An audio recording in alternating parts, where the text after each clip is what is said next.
મોદીના વડોદરા પ્રવાસને લઈ વહીવટી તંત્ર સજ્જ બન્યું છે।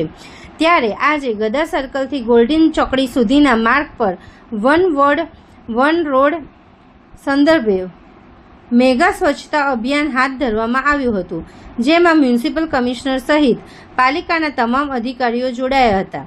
સરદાર ધામના ઉદ્ઘાટન પ્રસંગે પીએમ મોદી સહિત વીવીઆઈપીઓનું શહેરમાં આગમન થનાર છે। ત્યારે પાલિકાએ હાથ ધરેલી મુહિમ સ્વચ્છતા અભિયાન અંતર્ગત પૂર્વ ઝોન વિસ્તારમાં વન વર્ડ વન રોડ સંદર્ભે આજે મેગા સ્વચ્છતા અભિયાનનું આયોજન કરવામાં આવ્યું છે।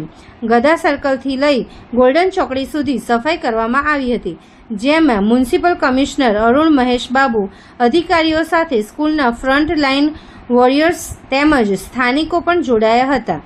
પાલિકા દ્વારા તમામ ઝોનમાં વન વર્ડ વન રોડ સંદર્ભે સ્વચ્છતા અભિયાન યોજી લોકોને પણ સ્વચ્છતા જાળવવા અને વડોદરાને સ્વચ્છ સુંદર અને હરિયાળું બનાવવા માટે અપીલ કરવામાં આવી રહી છે।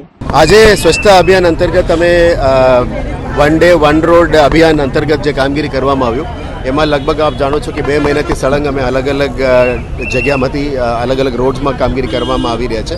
West zone, East zone, north zone, south ઝોનમાં આવા કામ કરીને જ આવી રહ્યા છે। આજે અમે વન ડે વન રોડમાં ગદા સર્કલ ટુ ગોલ્ડન ચોકડીનું લાઇન લીધા છે। કાલે વેસ્ટ ઝોન અને સાઉથ ઝોનમાં પણ કરવાના છે। એટલે one day one road campaign અંતર્ગત જે ઓલમોસ્ટ 100 ડેઝની આજુબાજુ અમે કમ્પ્લીટ કરી ચૂક્યા છે, એ કામને આગળ દબાવતા આજના કામગીરી કરવાના છે। સારું છે કે આજે ઈસ્ટ ઝોન અને નોર્થ ઝોનના પબ્લિક પણ આપણે સાથે જોડ્યા છે। પબ્લિક સાથે સાથે સ્કૂલના સીનિંગ ઇકો વોરિયર્સ પણ આપણા સાથે જોડ્યા છે, એટલે આપણે સાથે મળીને કરીશું। બહુ સારું મેસેજ છે કે one day one road campaign ધીરે ધીરે અત્યારે એક મોમેન્ટમ પકડી રહ્યા છે, પબ્લિક જોડી રહ્યા છે આપણી સાથે। એટલે સિટીને સ્વચ્છ બનાવવા માટે ફક્ત બીએમસી નહીં, સામાજિક કાર્યકર્તાઓ, સોસાયટી, સ્કૂલ્સના ઇકો વોરિયર્સ, કોલેજના ઇકો વોરિયર્સ, લોકો અને બીએમસીના સ્ટાફ અને મીડિયાના મિત્રો પણ બહુ સાથ સહકાર સારું આપી રહ્યા છે। આ પણ પબ્લિક સુધી આ મેસેજ લઈ જઈ રહ્યા છો, એટલે આમને પણ ખાસ આભારી છે। આજે નોર્થ અને ઈસ્ટ ઝોનમાં જે કામગીરી કરી રહ્યા છે એ પણ પબ્લિક સુધી મેસેજ લઈ જજો અને આશા રાખીએ કે આ કેમ્પેનથી વડોદરા શહેર પણ સ્વચ્છ રહે, ગુજરાત સ્વચ્છ થઈ જાય અને આખા દેશ પણ સ્વચ્છ થઈ જાય। શ્રમદાન કરીને સ્વચ્છતાનો સંકલ્પ પૂર્ણ કરીશ। હું ગંદકી કરીશ નહીં અને કોઈને કરવા દઈશ નહીં।